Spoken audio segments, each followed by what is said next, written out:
Hi everyone, welcome to week 2. I hope you found everything working smoothly in week 1. So week 1 was kind of a get your feet wet. For some of us it was one of the first looks at the Common Core in detail. For others, a bit of a chance to think about some of the issues surrounding the Common Core. When you take something like the Common Core, which is, for many purposes, a national curriculum, at least a national set of standards, you run the risk, particularly when there is a common assessment, as Maine will see in another year, the Smarter Balance Test, a possibility that you create environments where we teach to the test. Even in these environments that are,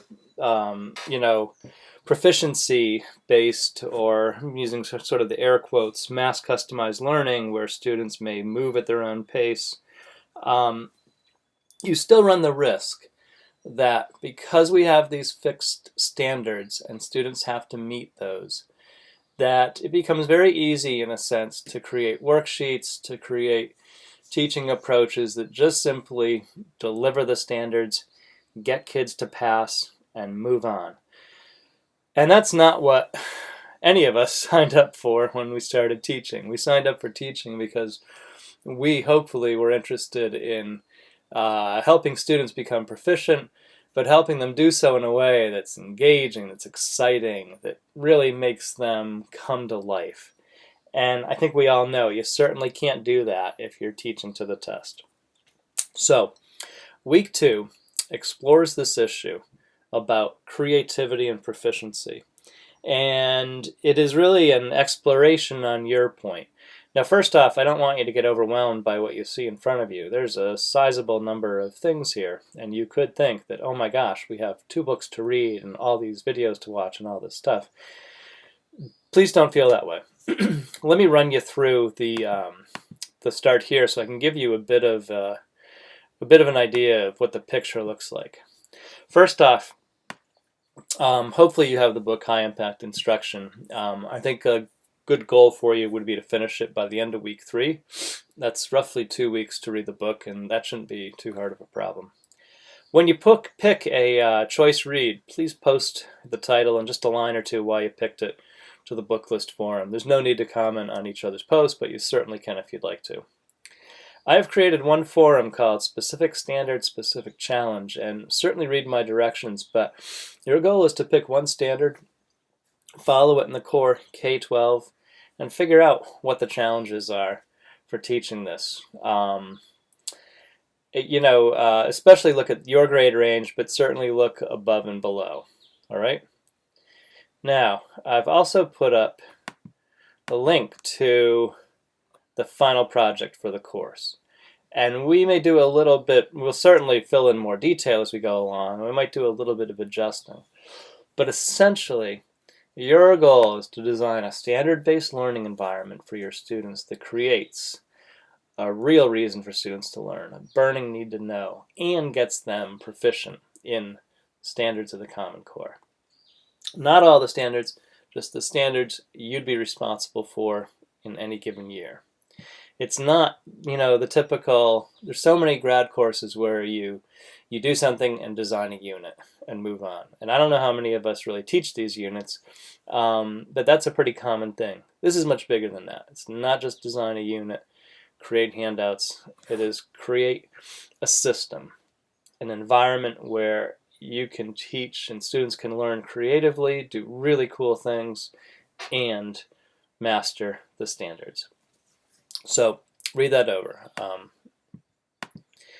Let me just run through the rest. There's a bunch of links, and I've put up a cool math one. Even if you're not a math teacher, it's worth your 15 minutes. A great one on writing. Some of you may have seen before. I've used this for a number of years, and I use it, and I keep using it because it's really good. And it makes you think. Some links to explore. Now, some of these are pretty substantial links, so I'm not expecting you are reading every single thing. But when you go to one of these sites, like Connected Learning, browse around, see what makes sense for you, see what helps you develop an understanding of what connected learning is.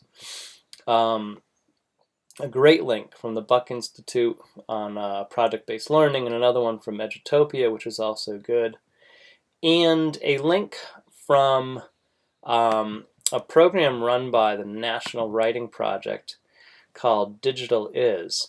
It's right here. And so this is a collection, okay, and it's about writing in the Common Core.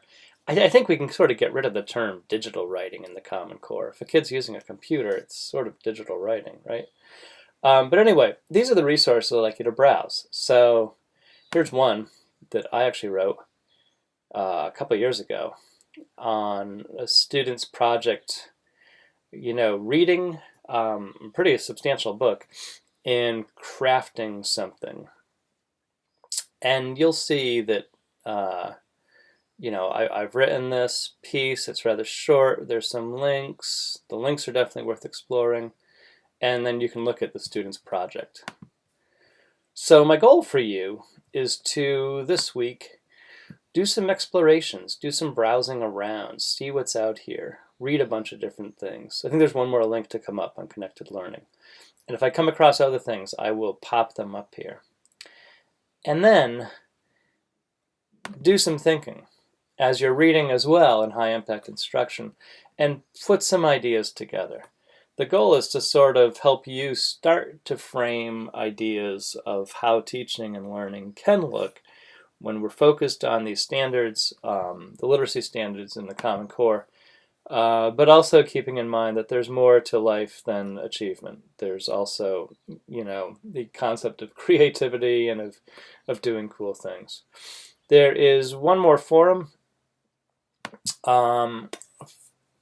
pretty much open. As you think about the final project, what kind of questions are coming to mind? What might you offer as resources? What might you just need to get out there to process? Okay, it's a pretty big project. It's actually a very major project, and it's one that I'm expecting is taking you the full course to complete. It's not something that I think you could do, the last week. You sort of want to build this as you go. So what kind of resources might you offer? Well, here's one I'm going to share. I'll put this link up shortly. And whoops.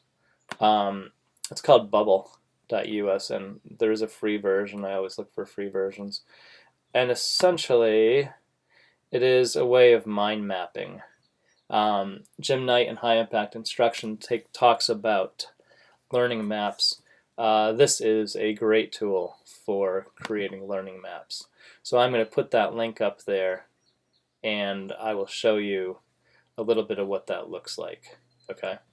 So that's the kind of resources. If you come across any, great to share. So there it is. It's the week. It is.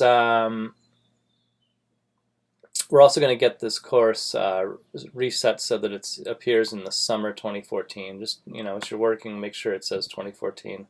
Sorry about that. That was a last minute problem that we didn't get fixed. So any questions, fire away. I keep checking that. Have a question for them, and it would be good for you to do that as well to see what other folks are asking for questions. All right, talk to you later.